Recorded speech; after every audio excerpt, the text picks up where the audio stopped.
their fans with none other than the Indian warrior, Pocohontas. How you doing, Poco? Just fine, David. Paisley and Shannon O'Brien.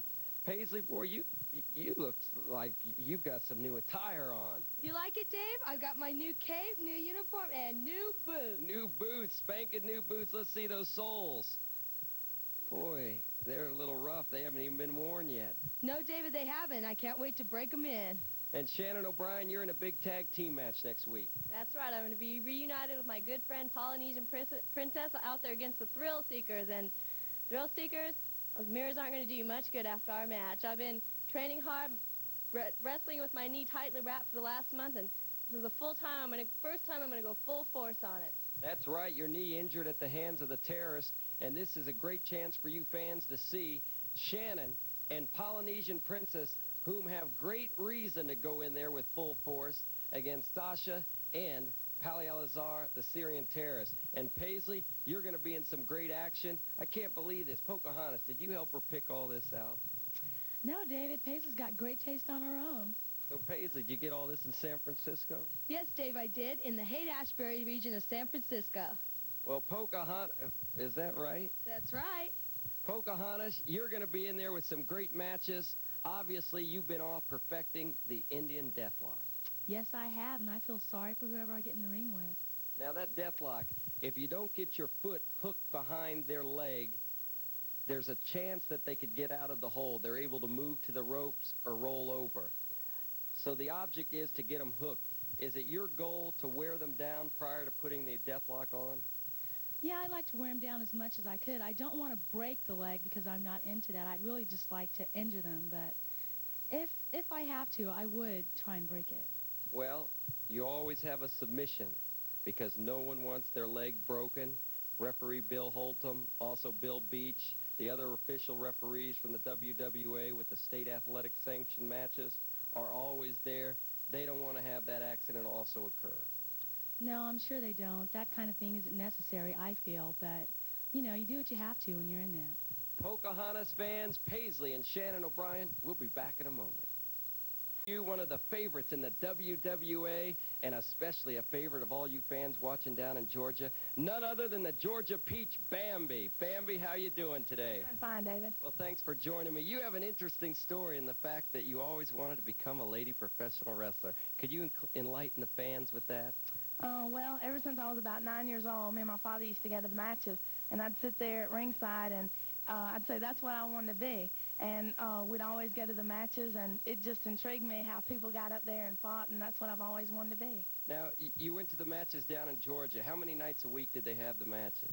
They'd have matches sometimes 4 or 5 times a week. We'd go probably 3 times a week, sit there on the front row. And so you traveled some distance from your home to go. Yeah. It was just like part of our lifestyle, you know, to always go to the wrestling matches. Now, who was one of your favorite wrestlers? Oh, gosh, I don't know. I had a lot, but I always like the Anderson brothers. Now, they were mean, and you're so nice. Well, I had a lot of respect for them. They always held championship belts, and they were some tough wrestlers. They were wrestling for a long time, and they were always in Georgia, and they were just my favorites.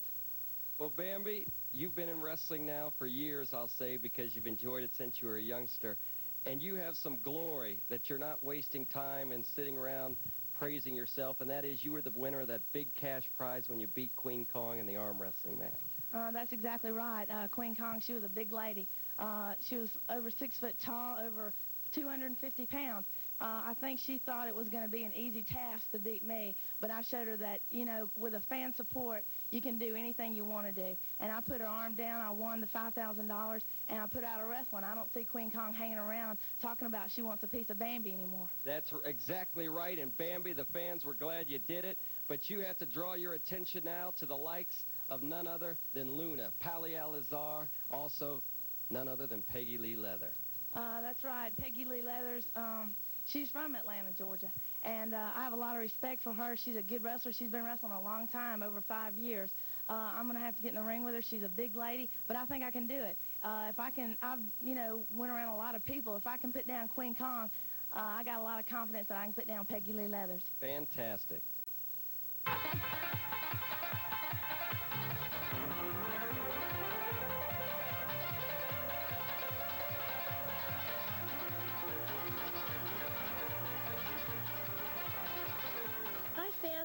Brandi Mae with another segment of Fanfare Today. And this one is for the coal miner's daughter. Dear coal miner's daughter, where are you originally from, and how did a pretty girl like you end up in the squared circle? Love, your fan, Rocky. Well, Rocky, I'm from the West Virginia mountains, and thanks for asking.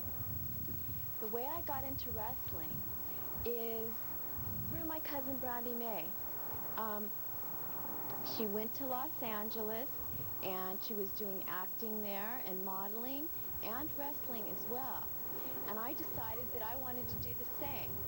So I packed my bags from West Virginia, and I flew to Los Angeles to become an actress mainly. And my first job that I worked on, wouldn't you know it, Brandi Mae was there, my long-lost cousin. We met there and we talked, and I decided that I wanted to become a wrestler, just like her. Thank you. And this letter is for the Thrill Seekers. Dear Thrill Seekers, how did you two lovely girls meet each other? And how long have you known each other? Michael from Detroit. Well, Michael, at least you're smart. We are very lovely and, yes, very beautiful, as you can plainly see. You're not lying. But as to answer your question, we're cousins, and we're both from the booming city of New Orleans. But when I was 12, I was sent to Europe to go to prep schools and boarding schools. Anyways, why are you being so nosy for getting our personal business? Who do you think you are? We don't got time for this. And you interrupting us here at our apartments. We're getting ready to go shopping. Like, turn off that camera right now. Turn it off right now. We out of here. And this letter is to me. Dear Brandi Mae, hi. Do you know what my favorite match was? It was the one where you beat up the terrorist and Sasha the Russian. I would love to get a picture of you.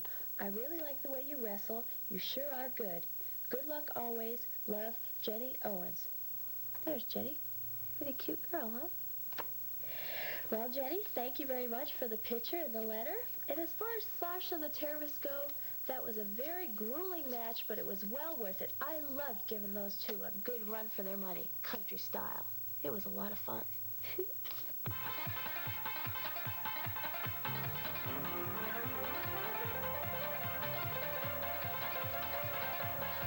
David McLane here, fans, with none other than the New York City fly girl herself, Destiny. Destiny, welcome to POWW today. Well, thank you, Dave. Now, Destiny, you're in there with the likes of none other than Luna, Peggy Lee Leather, Pally Alizar, and, of course, Hot Rod Andy, whom now you can say, possibly like you, has seen the light in the fact she's left Luna. That's right, David. I want to say that I am out there with the crazies, as if I want to put it. But as for Hot Rod, hey, I've forgiven her. I have seen the light, so I am able to forgive people. You know, I went to the dark side, and I was on that side, and I played that little game, and I let people tell me what they wanted me to do and live my life the way they wanted me to live it. Well, no more, David. I've seen the light, and hopefully Hot Rod has. She isn't in the wrestling scene anymore, but I think she has seen the light because I just feel it inside. She was a good person, but she got wrapped up around Luna's little finger and her lunacy and everything else, but I really believe that she has seen the light. As for Peggy Lee, I really don't care about Peggy Lee because hopefully I'm going to get her to see the light too. All this lunacy that Luna has been talking about, nobody's going to want to stay on that dark side. They're going to want to come to the good side, David, which is seeing the light and, you know, just going for the good of all the wrestling. And it's great competitors out there. I'm a good competitor. Now I'm able to show all my fans that I can do this, that I can do it the right way, David. Well, one thing can be said for the fact that justice has been served because you were able to go in there, wrestle Hot Rod Andy, and you gained the victory. That's right, David McLane. I did gain the victory. And like it says, justice delayed is justice denied, okay? I have gotten my justice. I've seen the light. I'm wrestling. I'm a good wrestler now. I've been able to show to all the fans that I can hang and I can handle all the pressure of the lunacy that's out there, that I can get out there and I can wrestle the right way and one day become POWW champion, hopefully. Destiny fans out there right now, fighting, wrestling, and she's doing it her style. Not anybody else's, but her way. And she has a new attitude, and I'd say that's a positive attitude. Well, thank you, David McLane. That's all I'm out there to show the kids that being positive is the only way to go about life and doing what you want to do and is right That's what's going to get you above everything. Destiny fans, we look forward to seeing her in the ring.